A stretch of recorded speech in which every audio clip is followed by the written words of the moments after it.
All right, let's just jump right in. Welcome to The Explainer. Today, we are unpacking a fascinating and honestly kind of alarming new research paper by Doug Avon Madsen and Richard W. Poots. It's this razor-sharp, completely unvarnished critique of our modern digital diet. They're basically arguing that something fundamental has shifted in what we consume on our screens every single day. We've moved out of an era of creativity and right into an era of, well, dumping. So, let me ask you a question right off the bat. Why does everything you watch feel exactly the same? Seriously, think about it. Whether you're scrolling through social feeds on your phone or sitting in a massive movie theater, doesn't it feel like you're stuck in this endless, repetitive loop? Well, these researchers actually have an answer for why that is, and it is absolutely going to change how you look at your screens. Section 1. Welcome to the Slop Farm, the new digital diet. Let's look at how this builds into the author's central concept of what our digital culture has rapidly become.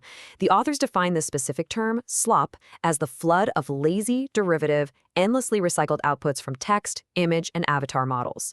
They're deliberately comparing this to actual animal feed. Think about it. It's cheap, it's filling, and it is entirely nutritionally void. And the absolute most crucial point here? This is not a glitch in our technology. As the paper points out, in today's internet culture, slop is the actual business plan.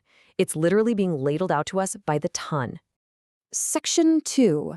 Platforms rewarding endless garbage, the industrial offenders. So who exactly is serving up all this digital animal feed? The paper explicitly calls out the biggest names in tech as the industrial slop farms. Just look around. On TikTok, they point to this endless stream of motivational garbage delivered by literal plastic avatars. On YouTube, you've got entire channels just vomiting out stitched-together stock footage paired with completely robotic voiceovers. Meta? Just flooded with endlessly recycled AI outputs. And X is described by the researchers as a fire hose of AI news bots, fake celebrities, and synthetic memes. Instead of real, actual human connection, we're just getting synthetic content pumped out at a massive industrial scale. But why is this actually happening? Well, platform monetization actively fuels the deluge, rewarding volume over value.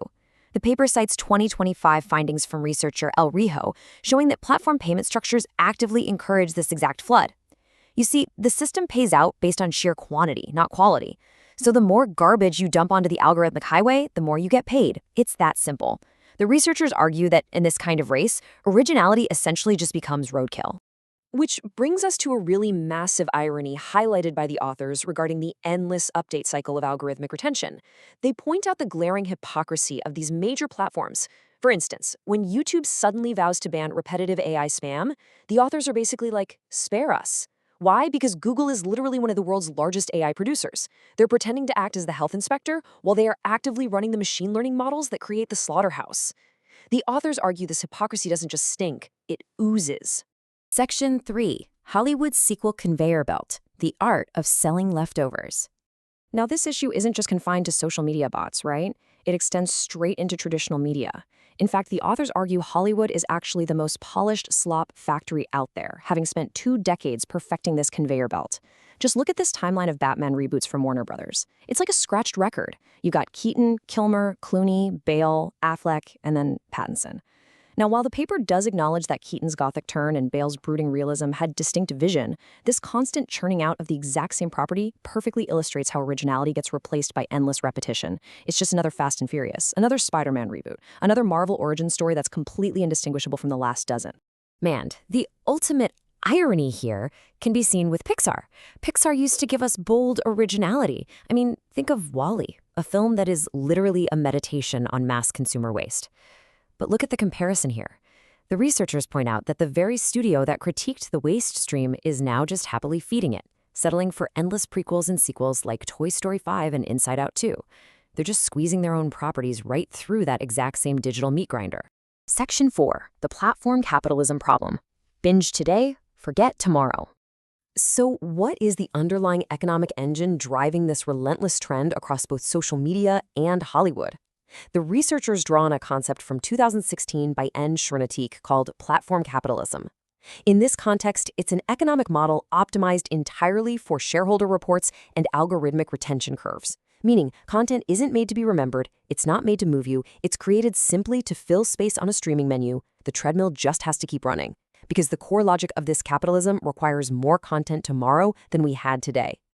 Let's break down how this actually looks across the streaming giants, based on the researchers' observations. Take Netflix. They used to be praised for daring originals, but now, the paper argues they just drown subscribers in an interchangeable conveyor belt of true crime documentaries with lurid titles and synthetic narration. Disney Plus doesn't necessarily want a new mythology, they just need another character they can plug into an expanded universe. And Amazon? Well, the authors argue Amazon doesn't really care if a massively expensive show like The Rings of Power respects legacy, just as long as it successfully fills a Thursday night viewing slot. These platforms, they don't need viewers to be transformed. They just need us to be pacified. Section 5. Why Original Art Matters. The Case of David Lynch. Now, against this giant conveyor belt of mediocrity, the researchers vigorously defend true creativity.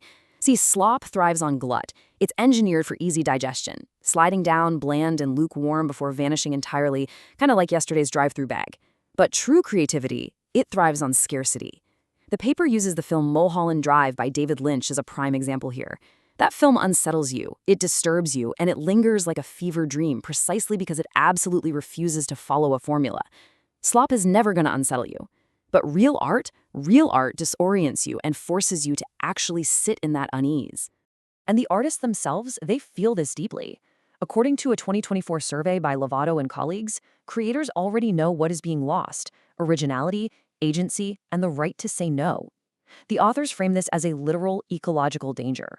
Much like how monocropping depletes the soil in agriculture, this constant churn of slop is essentially strip mining the imaginative commons. We are losing the legibility to even tell a carefully crafted work from a synthetic derivative. When every single trailer looks good enough, we're basically being trained to just accept endless mediocrity. Section 6. Defending the Imaginative Commons. Pushing Back the Flood. So, how do we actually fix this? The authors issue a really strong call to action, pointing out that it is still possible to create great art. They point to a few rare oases in this desert of slurry. We're talking about shows like Better Call Saul, which prove that character depth and patient, slow-burn storytelling still totally work. Or Severance, which completely broke through the noise with its unsettling originality.